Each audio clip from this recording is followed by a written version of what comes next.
Sunnah ada berapa? Satu sunnah qauliyah, sabdanya Rasulullah. Kedua sunnah fi'liyah, perilakunya Rasulullah. Ketiga sunnah takririyah.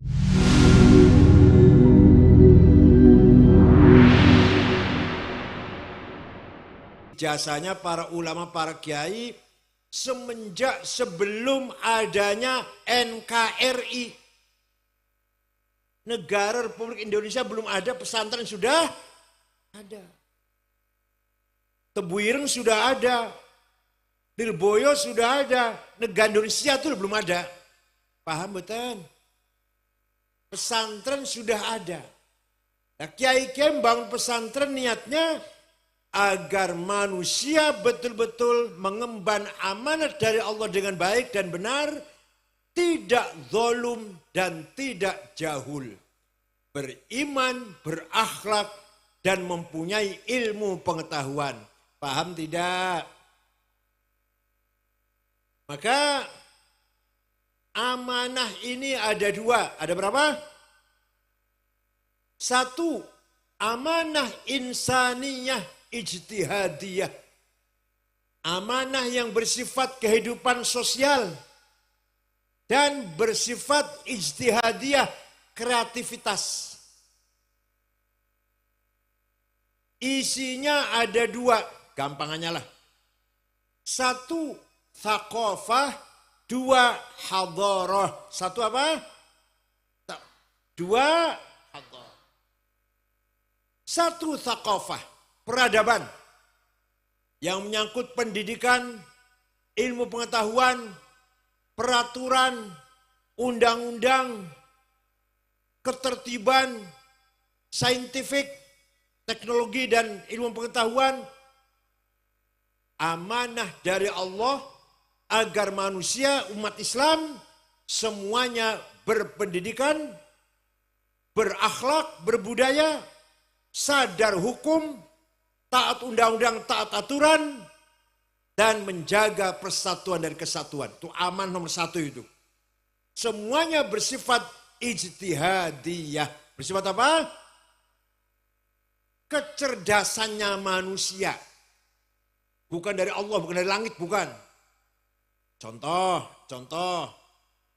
Masalah ilmu pengetahuan.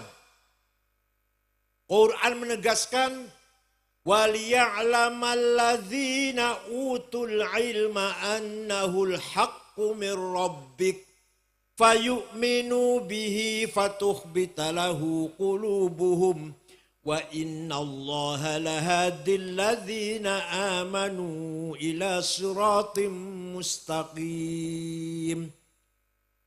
Hanya Quran, kitab suci yang ada firman seperti ini. Mohon maaf, bukan saya menghina, bukan. S2 saya perbandingan agama. Islam, Yahudi, Kristen. Tidak ada ayat di The Old Testament atau The New Testament, Perjanjian Lama atau Perjanjian Baru, yang seperti ayat ini. Isinya apa isinya? Gampangannya, terjemah gampangannya begini. Kalau kamu ingin benar, harus berilmu. Karena hanya dengan ilmu kita bisa mencapai kebenaran. وَلْيَعْلَمَ utul ilma annahul haqqu min rabbik. Hanya orang berilmu yang bisa mencapai kebenaran apa saja. Itu amanah. Silakan. Jadi insinyur teknik sipil agar benar, agar ahli membangun gedung besar, bendungan, jembatan, monggo. Jangan ketinggalan. Mau ilmu kedokteran, silakan. Mau ilmu hukum, tata negara, seperti Pak Mahfud MD, silakan. Semuanya benar, semuanya bagus. Mau ilmu agama, supaya ahli agama, seperti Mbah Mun, seperti Kiai Dimyati Rois Kaliwungu, seperti Kiai Mustafa Bisri, monggo. Yang penting kita ini supaya benar. Mau bertani supaya benar harus dengan ilmu pertanian. Mau berdagang supaya benar harus dengan ilmu perdagangan. Mau berpolitik, mau jadi anggota DPR, harus ngerti ilmu politik. Ini banyak anggota DPR yang hadir ya. Anggota DPR yang hadir banyak ya. Yang calon DPR juga ada, ini calon nih. Berdiri. Ini calon dari sini, dari daerah sini. Namanya Muhammad Sofwan. Ini dulu asisten saya di PBNU. Dari PKB ke mana? Sragen, Karanganyar, Wonogiri.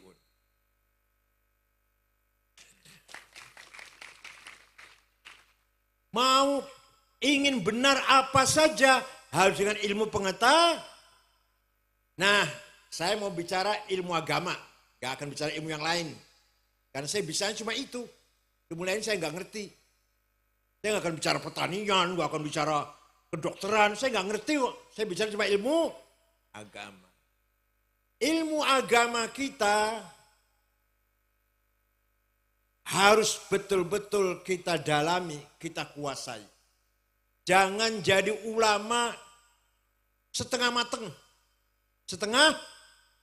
Jangan jadi kiai, alim tidak, goblok tidak. Apa itu jenenge apa jenenge? Tengah-tengah, malang malah, tanggung. Jangan. Kalau mau jadi kiai yang betul-betul alim. Kalau tidak, maka nanti salah semua. Gak benar kan? Tadi kan ayat mengatakan kalau mau benar dalam bidang agama harus betul-betul mengetahui tentang ilmu agama. Ada di Jakarta, kalau di Sragen gak ada di Sragen. Di Jakarta, Ustadz pidato, Maulid Nabi bid'ah. Nah itu. Ziarah kubur musyrik, tawassul sesat, Isra Mi'raj bid'ah. Sragen wonten mboten? Betul wonten nggih? Jakarta opo wae kan ono. Opo wae ono Jakarta. Masa orang ahli agama bilang begitu? Itu kelihatan sekali enggak ahli agama itu. Kalau betul-betul ahli agama, Maulid Nabi itu sudah berjalan, sering dilakukan oleh para sahabat ketika Nabi Muhammad masih hidup. Berarti kalau sesuatu yang ada zaman Nabi berarti sunnah apa? Sunnah ada 3. Sabdanya Rasulullah namanya sunnah qauliyah. Perilakunya Rasulullah, kelakuannya Rasulullah namanya sunnah fi'liyah. Ada lagi yang ngomong orang lain bukan Rasulullah. Yang lakoni orang lain bukan Rasulullah. Tapi oleh Rasulullah dibenarkan. Maka menjadi sunnah takririyah. Paham boten? Sunnah ada berapa? 1 sunnah qauliyah, sabdanya Rasulullah. 2 sunnah fi'liyah, perilakunya Rasulullah. 3 sunnah takririyah. Kanjeng Nabi nembe mawon habis sholat subuh, ngimami sholat subuh, masih pakai selimut musim dingin, selimutnya lurik-lurik garis-garis. Datang seorang namanya Ka'ab bin Zuhair bin Abi Salma di depan para sahabat yang lain memuji-muji Nabi Muhammad setinggi langit. Innar rasula la sayfun yustadha'u bihi muhannadun min suyufillahi maslulu fi usbatin min quraishin qala qailuhum bi batni makkah lamma aslamu zulu zalu fama zala ankashun wala kushufu indal liqa'i wala milun ma'azilu syammul aranini abtalun labusuhumu bin nasi dawuda fil hayja sarabilu la yafrahuna idhan alat rimahuhumu qawman walaysu majazi'a idhanilu la yaqa'tanu illa fi nuhurihimi wa malahum an hiyadil mauti tahlilu. Panjang syairnya panjang, kalau saya baca semua jam 3 nanti. Artinya gampangnya gini. Orang ini datang-datang memuji Rasulullah di depan para sahabat. Sungguh engkau Rasulullah orang hebat, orang sukses, orang yang berhasil memisahkan antara kebaikan dan kejahatan, antara hak dan batil, bagaikan pedang yang tajam made in India. Engkau datang dari kota Mekah, suku Quraisy, diikuti oleh para pengikut yang gagah berani, berakhlak mulia. Walhasil Kanjeng Nabi dipuji-puji, walaupun Kanjeng Nabi mboten merentah, tapi mendengar pujian, ridho, menerima dipuji, tersenyum. Walaupun nggak minta wartawan suruh muji-muji, nggak minta medsos suruh muji-muji YouTube, boten. Tapi ketika ada orang muji-muji, Nabi boten melarang. Itu berarti sunnah takdiri. Malah Rasulullah memberi hadiah kepada Ka'ab bin Zuhair selimut yang sedang dipakai. Selimutnya bergaris-garis, diberikan hadiah. Terima kasih mendengarkan pujian. Nah, selimut bergaris-garis itu bahasa Arabnya burdah. Apa? Kalau selimut polos bahasa Arabnya batoniyah.